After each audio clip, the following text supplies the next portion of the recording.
Good evening, everybody. This is Derek Smith. It is 8 o'clock right on the dot, so I'm going to go ahead and get started. I am recording this. There's only one or two people on, I believe, but anyone who joins later or cannot attend, I'm recording this. So I'll publish a link out to the replay. Basically, what I wanted to do within the next 20 minutes, 30 minutes or so is to do a demo of Scoutbook, what to expect from Scoutbook, how to use it as a parent, and also talk about, there's some parents who had questions about popcorn and also the air zoo. So I'm going to talk about those two events as well and how you can participate in them. So the first item here is Scoutbook. So basically, what's showing on my screen is the Scoutbook homepage, just scoutbook.com. When we registered you with the pack, you should have received a link to join. If you have not received that link, please send me an email or Margaret Richardson an email, and we can resend that out to you. So once you get that link, you're basically going to set up a password, and that will be your password. We don't have any access to that at all. So basically what I'm going to do is I'm going to log in. And as I go through this, please keep in mind that my view is going to look a little bit different than your view. I have admin rights to the application, so I'm going to be able to see everything for the whole entire pack. So when I look at the calendar, it's going to look at, I can filter, but I see the whole pack. So I see all the dens, I see all the pack events, and I have approval access and all that. So as a regular parent without any type of leadership role, you'll just see your scout and your particular den that your scout is in. Okay, so you're gonna log in and you're gonna see dashboard. By the way, so this will work with a phone as well. So if you have an iPhone, one thing that I figured out, you'll have to turn it, if you want to see all the options clearly, you have to turn it horizontal. So if you have an iPhone, or I think a Samsung does the same thing, you'll need to turn it horizontal to see parts of the right screen. So it is mobile friendly, but it does some goofy things in terms of making it fit just right for some of the devices. My iPad, I don't need to do that. So when you log in, you're probably going to see your son here on the left-hand side, and probably the den. I have the wolf den leader, so I see all the wolves here because this is all customized to me. So basically, you're gonna log in and you're going to see your son. So basically, the whole purpose of Scoutbook is it does a couple different things. One, it helps track your scout's requirements for the year. So as he goes throughout the year and works with his den and completes his requirements, you go into this application and you go and you check each of these off as he finishes them. And that gives the den leader the ability to go into the system and approve of his work or his progress. So this is a huge help for den leaders, because typically this was tracked manually with Excel spreadsheets that were floating all around. And this kind of gives the responsibility of the family to be responsible for their own scout. So this literally takes about 5 minutes a month to do. So what I recommend that after every den meeting that you have, if you finish a requirement, if your den meeting, you go out and just take care of it. That way you're not behind, and the den leader is not having to follow up and hound folks to update their Scoutbook. So what I do in my den is I don't give out awards until it's updated. So depending on how your den leader does it, it could be different. So everyone runs their den a little bit differently, but that's the way I like to run mine, just so everyone is staying as close to current as possible. So that helps with requirements, and then also helps you with calendaring. So if you ever have a question, you're going to get plenty of emails from the calendar, so you'll be hooked into our events. So if your den leader has put all the den events into the calendar, you'll probably get reminders depending on how they set that up. All the pack events, you'll get reminders because we typically will send out 1 or 2 reminders. So you'll get that.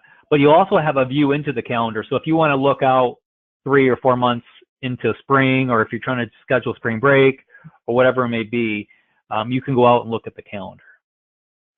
So what I'm going to do first is I'm going to pick on my 2 boys. I'm going to pick on Josh here. He's my Wolf Scout, and I'm going to click on him. So this is what you would do. So when you click on your Scout, it's going to pull him up, and you can upload a picture. It's completely optional. So that's my Joshua there. He is working on his Wolf badge. He's 33% of the way through. So technically his current rank is a Tiger. He earned his Tiger last May. Here it lists the pack, our pack unit, and then it lists who has connection to this. So both my wife and I have access to his information. Here it gives kind of a graphic display of his requirements that he has earned, his advancement.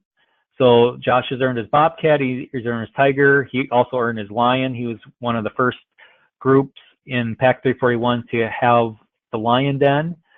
So these are all the things that he has earned over the years. So that will continue to grow as he progresses through Scouts.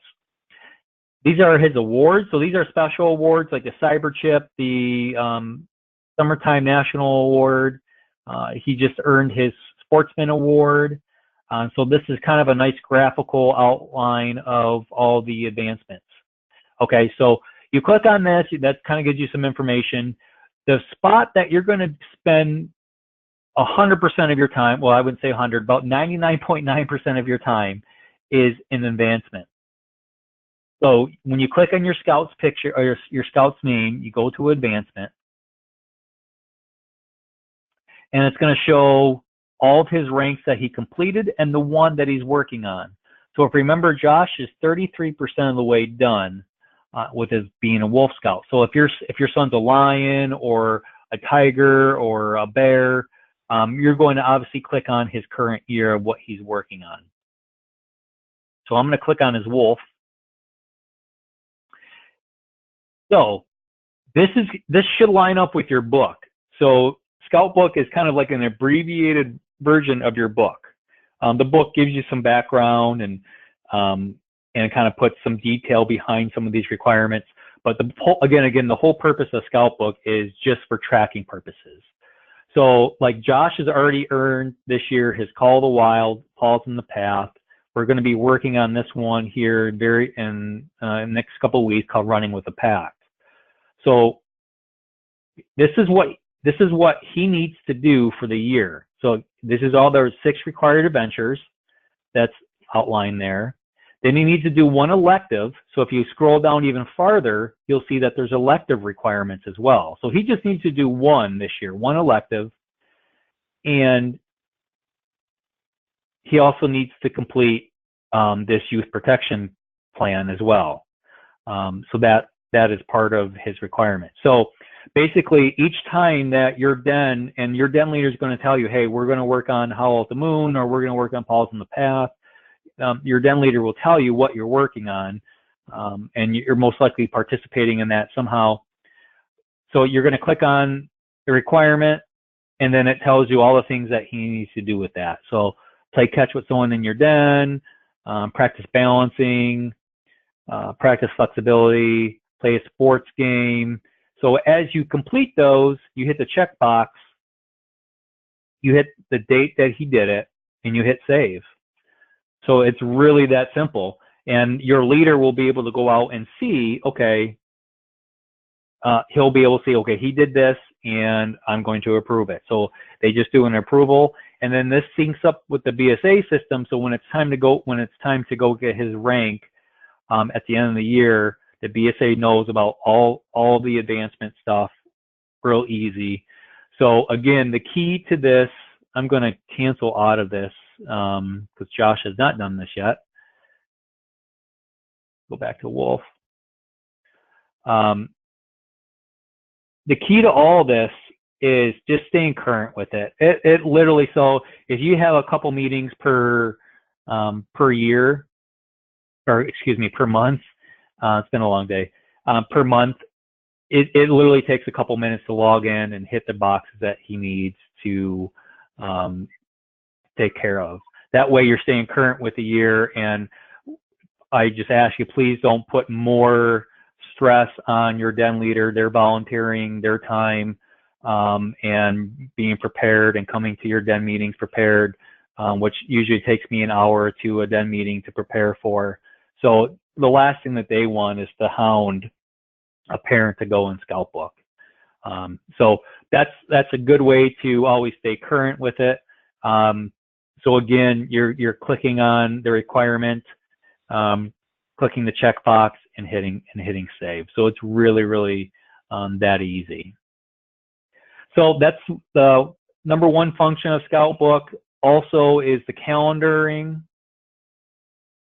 So I'm going to back my way out of this here to, if you look, this is a breadcrumb type navigation. So if you need to go back, you can obviously hit the back button, you can hit the home button, or you can step back to where you need to be. So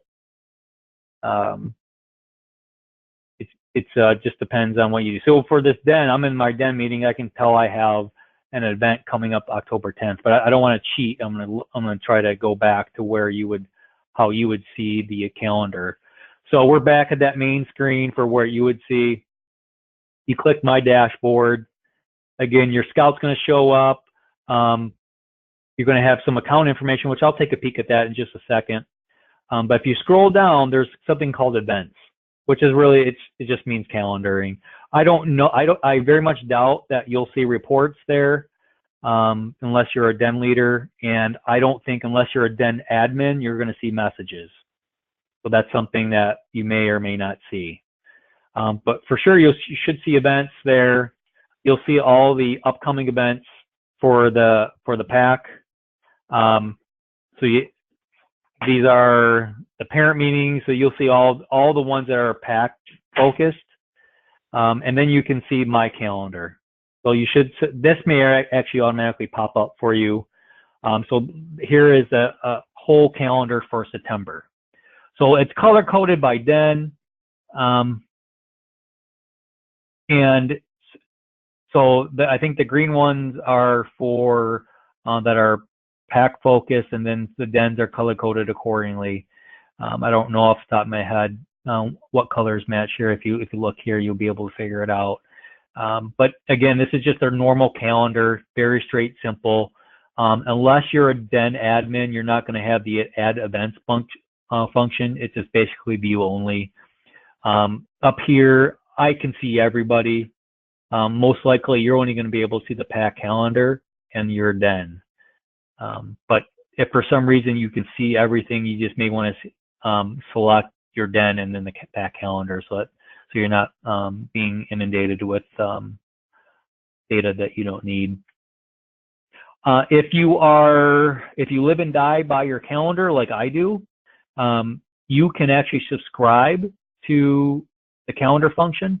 So if you use Gmail or something through your work, like Lotus Notes or Outlook or Exchange, I should say, you can actually subscribe it to the calendar. So this is the pack calendar, and then you can subscribe to your individual den. So there's where it's color coded by den number. And you can populate your work calendar if you want to intertwine the both of them, which I do. We just have one calendar between my wife and I. And so that's a nice feature as well. So for the calendar, you may not want to actually go out to Scoutbook. You may just want to look at your phone's calendar or whatever calendar that you use. So pretty straightforward, very, very easy. Those are the two main functions that you would use the most throughout the year. I will show you a couple other things here now that I saw. You can click on my account. So that's just going to pull in your account. Your Scout will have the same thing. You can see your connections to who you have access to or don't. You can track your camping log, your hiking log. I do that for my boys. So if I scroll back here, let's click on pick on Jack now. So Jack's a Weeblos too, so he's got quite a bit going on here in his Scoutbook account. And I'm pretty sure, so here's his, I've updated his camping log, his service log.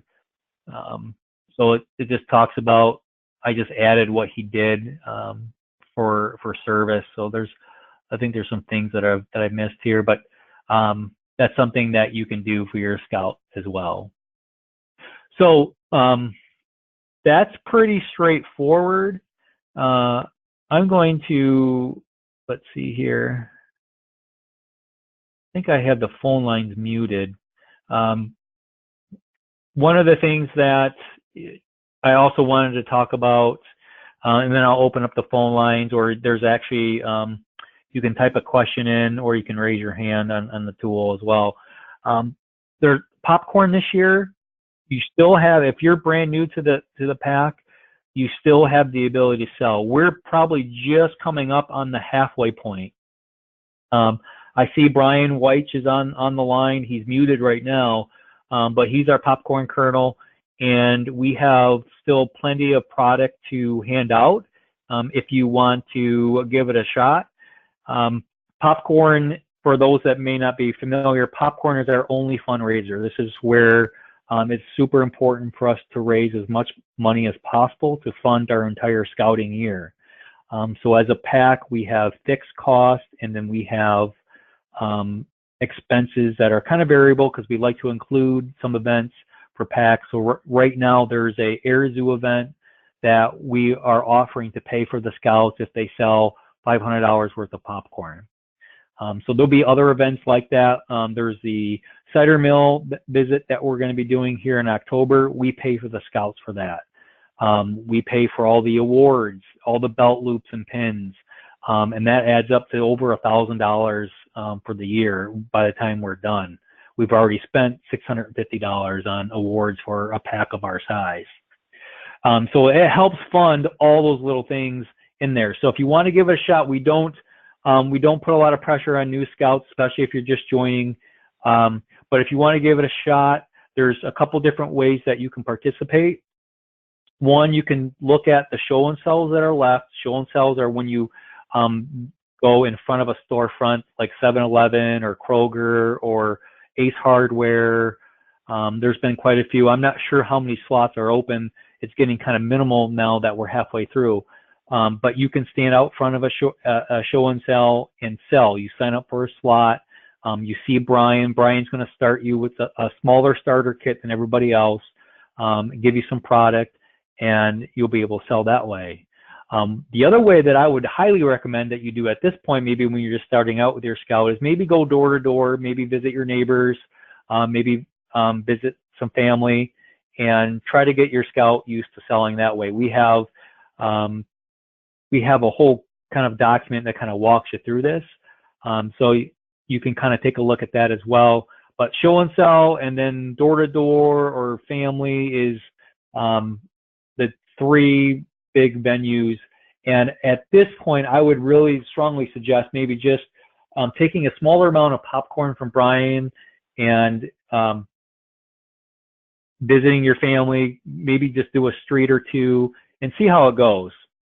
Brian can kind of walk you through when you go to pick up the popcorn. He can kind of walk you through. We'll give you a nice little card stock of all the popcorn offerings. We'll walk through the pricing with you, so he can definitely get you what you need and get you out on your way. One thing at this point, if you're taking popcorn, it's important to know that you can return anything that you don't sell as long as you have it returned by a specific date. I don't have that date in my mind right now, but you will see emails coming out letting everyone know, hey, this is your last chance to return popcorn. So it's a no obligation type of thing. So if you want to grab a little bit of popcorn, give it a shot. You can always come back for more. So that'd be a great way to get your scout acclimated to the popcorn process. It has helped my boys just personally with communication and be able to look somebody in the eye and shaking somebody's hand, because both my boys were really shy. So not only does it help with fundraising, but it also helps build some personal skills. That's really important as they grow and mature as a boy. So big recommendation there. And then the Air Zoo. So I had this to talk about as well. The Air Zoo is an overnight event that we are going to November 3rd through the 4th. That is a Saturday to Sunday. We are planning on getting to the Air Zoo, which is in Kalamazoo, by 4 o'clock. So we should probably leave the Clarkston area about 1 p.m. on that Saturday. You're welcome just to head straight there. I believe some of us may carpool. I think that's what we typically do. We'll kind of get a bunch of people, meet in the Bailey Lake parking lot, and then we'll all kind of drive as a group. Sometimes parents or families will be leaving from other events, or they may have a swim event or another basketball event where they come later or earlier. But we're going to try to all get there at 4. We signed up for a tour. So from 4 to 5, there's a tour, and then the main event. And then the event starts with, I think there's 2 or 3 activities that are planned. Dinner is taken care of, and breakfast the following day is taken care of. Which is really rare for some of these overnight events. Typically, we're having to order pizza or cater in food. So it's kind of nice that food's included. And that's November 3rd to the 4th. It is $50 for parents and adults, and then $65 for a scout or siblings, because I think they're assuming that your siblings are going to participate in the events that they have going on, if they have going on there. But if your scout sells more than 500, we take care of the scout. So it'll be just for the parent, and if you bring a sibling or another child of the family. So that's how that works. And again, that's November 3rd to the 4th, 4 p.m. in Kalamazoo. Kalamazoo is about 2.5-ish hours away. So that's what I had planned to talk about. I don't know if there's any other questions. I do have a presentation deck here from the Joint Scout Night. I can pull that up. I'm gonna just kind of open up the phone lines here. So hey, if Derek. anyone has a question, yes. Hey, this is Paul Havlin. The first thing I thought I'd say is on the WebEx, I appreciate it. I know we're taking time away from your personal life there, so thank you. Yeah, no problem. Yeah, no problem. Hey, yeah. Hey, so do you use the app at all? You know what? I've had a couple families ask me about the app. I believe there is an app. I have not used it. To be honest, but when I entered his information, it really didn't come up with him or anything like it. I don't. So if you don't use it, that's what I need to know, and I'll just do it on the internet like you do. Yeah, that's the way I do it. I believe there is an app, but it's not. It's another app. It's a separate app that integrates with Scoutbook. So it's not like it's a Scoutbook app, but it's another app that interfaces with it. So, and this has been Scoutbook when it first came out. We started using it like, I think 4 years ago now. It was kind of kludgy. It's come a long way. And it's pretty solid now. I don't really see, once in a while there will be some outages, but they'll kind of give you a heads up when there's actually a maintenance advisory on my screen right now as I look at it. But they're usually pretty thorough on it, and it's been, I'm only on it. To me, I'm an app guy too, but for something like this, I just didn't think it was necessary to have yet another app on my phone for it. And I do use it a fair amount, and it's just easier enough to pull it up in a browser. And you could do that on your phone too, and it works just as well. So my recommendation, I have heard of the app. There is actually one den leader that's using the app, but I don't use it. I just haven't. It's been easy enough just to use with the browser. So that's what I would recommend, especially if you're seeing some odd things already from it. Sure. Paul, okay, fair enough. And if it's okay with you, I'm going to sign off. I got to help a kid here. Okay, no problem. Paul, this is Stacy from Den 8. We don't use the app either, so we're not the one that uses it. Okay. All right. Thank you. Yep. All right. I'm going to sign off. All right. No problem. Thanks for joining. I appreciate it. Yeah, my pleasure. Thank you. Good night. Yep. Good night. If I don't see anybody on the web council left. I see Brian and Paul. He's signing off, but there could be some other folks that just dialed in. So if you have a question, I unmuted all the lines, so you should be able to chime in if you have any. All right. So I think we're good. I'm going to. Yeah. Hey, is that Brian? Yes, Brian. Hey, Brian. So I'm going to. So I recorded this. I will stop recording here and just share the link. I got a couple emails here just before saying that they weren't able to make it, but they were looking forward to the replay. So I'm going to stop the recording and send the link out. But Brian and Stacy, thank you for hopping on, and I think there were a few others hopping on as well. But thanks for your time. Sure. For sure. Thank you very much for setting it up. I think it was very helpful. I agree. Great. Thanks, guys. Have a good night. All right. All right, we'll talk You too. Bye. Bye.